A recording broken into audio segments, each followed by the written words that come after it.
من تا زمانی که میتوانم به خاطر بیاورم طرفدار فوتبال مشتاق بودم و با گذشت سالها این افتخار را داشتم که تماشای برخی از بزرگترین بازیکنان تاریخ ورزش را به زمین بیاندازم. اما چه چیزی باعث می شود این بازیکنان واقعاً از بقیه متمایز شوند؟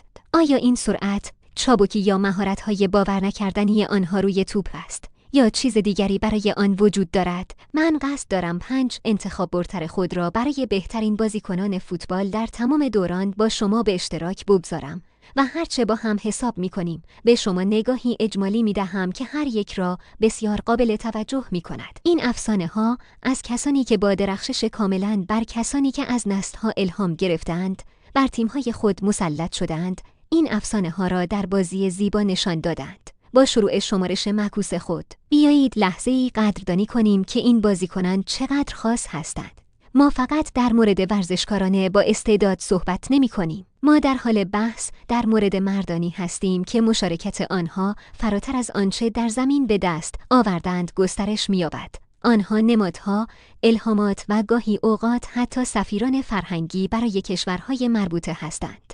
بنابراین بدون آزار و اذیت بیشتر بیایید سفر خود را در سنین بالا شروع کنیم و کشف کنیم که چه کسی 5 نفر برتر من را می کند. شماره 5 در لیست من کسی نیست جز یک و تنها کریستیانو رونالدو. CR7 نامی که لرزهای طرفداران را در سراسر جهان می‌فرستد. رونالدو با داشتن یک اخلاق کاری بی‌نظیر و اشتیاق بی‌امان به کمال به طور مداوم خود را به ارتفاعات جدید سوق داده و در هر نوبت کتاب‌های ضبط را بازنویسی می‌کند. آنچه در مورد رونالدو واقعاً قابل توجه است، توانایی او در سازگاری و تکامل با گذشت زمان است. وی از روزهای ابتدایی خود به عنوان یک بیانگر خام، پسی تا وضعیت فعلی خود به عنوان یک فانسر بالینی ماهر، مهارت‌های خود را متناسب با خواسته‌های هر دور اصلاح می‌کند. اینکه آیا این مدافع آن را با سرعت خود در منچستر یونایتد وحشت زده می‌کرد یا اهداف خود را برای تفریح در رئال مادرید به ثمر می‌رساند، رونالدو همیشه نیرویی بوده است که باید با آن حساب شود. یکی از خاطرات مورد علاقه من از کریستیانو از اجراهای قابل توجه وی در لیگ قهرمانان اروپا ناشی می‌شود. چه کسی میتواند شبی را که او به تنهایی یوونتوس را با 4 گل از بین برد، از جمله یک ضربه آزاده با شکوه که برای همیشه در حافظه جمعی ما قرار خواهد گرفت، فراموش کند؟ این لحظاتی از این دست است که به ما یادآوری می‌کند که چرا رونالدو یک بزرگ واقعی است. او توانایی غیرقانونی برای بلند شدن به این مناسبت و تحویل تحت فشار دارد. شماره 4 در لیست من ما را به اوایل دهه 2000 میرساند، هنگامی که یک پدیده جوان هلندی روی صحنه می رود. من در مورد رونالدینوی گاچو غیر قابل مقایسه صحبت می کنم. یک جادوگر با توپ در پاهای خود. سبک بازی رونالدینیو یک طبقه اصلی در خلاقیت و استعداد بود.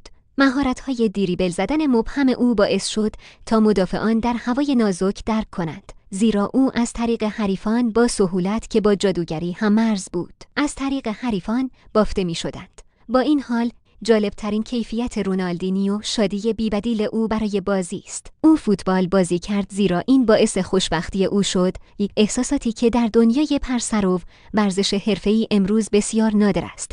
وقتی رونالدینیو در زمین بود، می توانید وزن جهان را که شانه‌های خود را بلند می کند حس کنید. او آزاد بود که بدون محدودیت خود را ابراز کند. یکی از لحظات مورد علاقه من رونالدینیو در طول مبارزات انتخاباتی لالیگا در بارسلونا در سال 2006 رخ داد. رونالدینیو با نیاز به یک گل مقابل رئال ساراگوزا که فقط چند دقیقه از آن باقی مانده بود، قدم برداشت و یک تلاش فردی باور نکردنی را انجام داد، یک دریبل نفسگیر و پله‌ای بیش از حد که با او به پایان رسید که توپ را از روی دروازه‌بان به پایان رساند. این یک لحظه از جادوی خالص بود، یکی از هدیه‌های منحصر به خود را برای ساخت غیر ممکن به نظر می‌رساند. ورود به شماره 3 یکی دیگر از افسانه‌های هلندی است، یوهان کرویوف.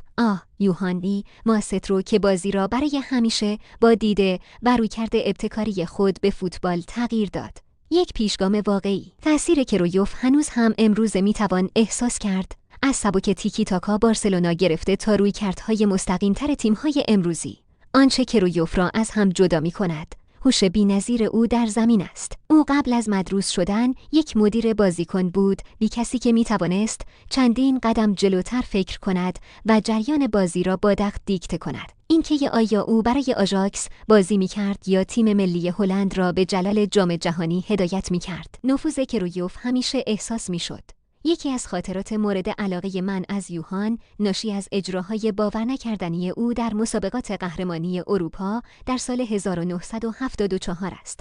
به عنوان کاپیتان هلند، کرویوف به عنوان مثال رهبری می‌کرد و لحظه‌ای از لحظه جادو را پشت سر می‌گذارد، زیرا تیمش تمام راه را به فینال مقابل آلمان غربی می‌رساند. اگرچه آنها در نهایت کوتاه شدند، اما واضح بود که کرویوف یک نیروی محرکه موفقیت آنها بوده است، یک رهبر واقعی و بینایی که با اشتیاق بی‌نظیر خود به بازی الهام بخشید. در شماره 2 در لیست من کسی غیر از لیونل مسی غیر قابل توصیف نیست. لوری جادوگر کمرنگ از روزاریو که با نمایش‌های جذاب و مهارت و هنری خود هواداران را در سراسر جهان اسیر کرده است. یک بازیکن چنان با استعداد که او با امثال دیگو، مارادونا و پله مقایسه شده است. دشوار است که به این معنی بپردازید که چگونه مسی جادویی میتواند در زمین باشد. نکته‌ای که مسی را از هم جدا می‌کند، فروتنی بی‌بدیل او در مقابل عظمت است. علیرغم تمام تمجیدهای او 5 جایزه بالون، 10 عنوان لالیگا و 4 تاج لیگ قهرمانان اروپایی، او همچنان یک چهره بی‌حد و حصر در زمین است و ترجیح می‌دهد اجازه دهد اقدامات خود را در این زمینه صحبت کند. یکی از لحظات مورد علاقه من مسی در مرحله نیمه نهایی لیگ قهرمانان سال 2009 بارسلونا مقابل چلسی رخ داد. مسی به یک گل در زمان مصدومیت نیاز داشت. مسی قدم برداشت و یک تلاش انفرادی باور نکردنی را ارائه داد. این نمایش خیره کنند از سرعت، مهارت و قدرت به پایان رساندن که باعث شد دفاع از چلسی مجدداً بازگردد. این لحظه‌ای بود که همه چیز را که درباره مسی دوست داریم محاصره کرد. توانایی او برای چرخاندن بازی‌ها با استعدادهای عالی او و سرانجام در شماره 1 در لیست من دیگو مارادونا غیرقابل توصیف است.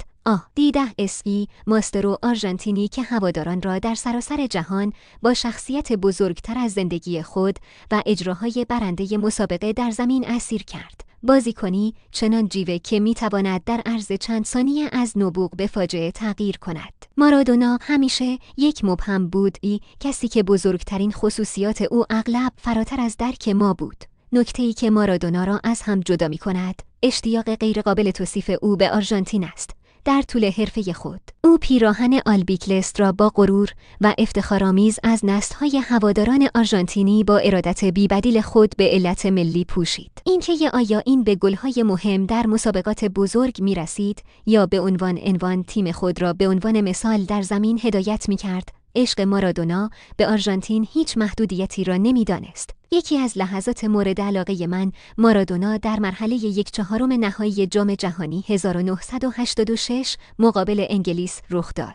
مارادونا پس از کاهش به 10 مرد به یک هدف نیاز داشت. یک تلاش انفرادی باور نکردنی، نمایشی از مهارت و حیله‌گری که با او به ثمر رساند، یکی از نمادین ترین اهداف تاریخ جام جهانی را به ثمر رساند. همانطور که شمارش معکوس خود را به پایان می‌رساند. واضح است که هر بازیکن در لیست من نشان خود را در بازی زیبا به جا گذاشته است. از تعقیب بیامان رونالدو تا اشتیاق بی‌بدیل مارادونا به آرژانتین، همه آنها یادآوری می‌کنند که هر چقدر بازیکن عالی باشد، همیشه چیزی بیشتر برای آنها وجود دارد، چیزی که از استعداد سر فراتر می‌رود و با روح ما صحبت می‌کند. از آنجا که من به این سفر در سنین گذشته نگاه می‌کنم، به من یادآوری می‌کنم که چرا این بازیکنان اینقدر مورد احترام قرار می‌گیرند. آنها فقط بر تیم‌های خود مسلط نبودند. آنها با فداکاری، خلاقیت و عشق بی‌نظیر خود به بازی همه ما را الهام بخشند.